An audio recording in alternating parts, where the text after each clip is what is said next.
Shikoni e dëgjoni pra balsor. Kjo se duhet Krishti. Bismillahirrahmanirrahim. Assalamu alaikum wa rahmatullahi wa barakatuh.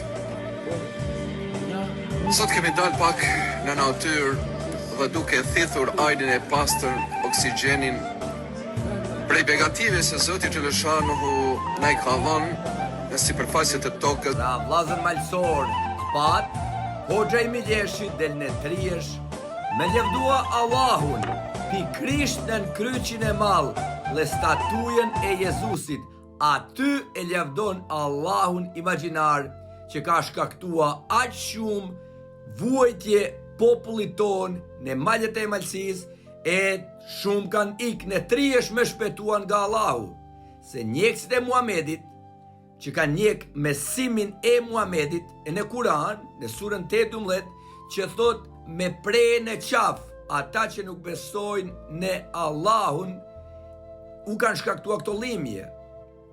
Atër, kjo doktrin, ka ardel gjak në troje tona për shekuj e njerëzit kanë ikë në malje me shpetua, por hoxha I Miljeshit, të cili nuk e njo, por nëse ka dëshirë mundemi me u njoftua, se eftoj në një debat teologjik, në çdo TV të Malsis apo Shqipërisë që ai dëshiron.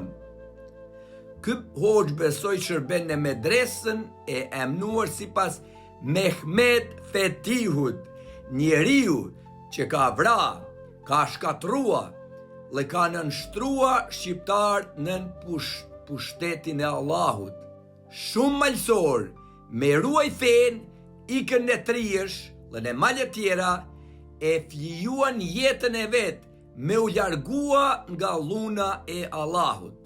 Por, e dëgjuat mirë, ai lëvdoron Allahun në vendin ku kryqi I Jezusit qëndron si simbol I besimit ton shekullor dhe I martëzimit e gjyshave tan. Aty e ka gjetë vendin. Por nuk e trego kryqin, por shkonar kryq. Kjo pra duket ma shumë si provokim se rastësi. Kjo duket si provokim dhe ofendim I drejt për drejt I historisë, sakrificës dhe shpirtit të vuajtur shqiptar.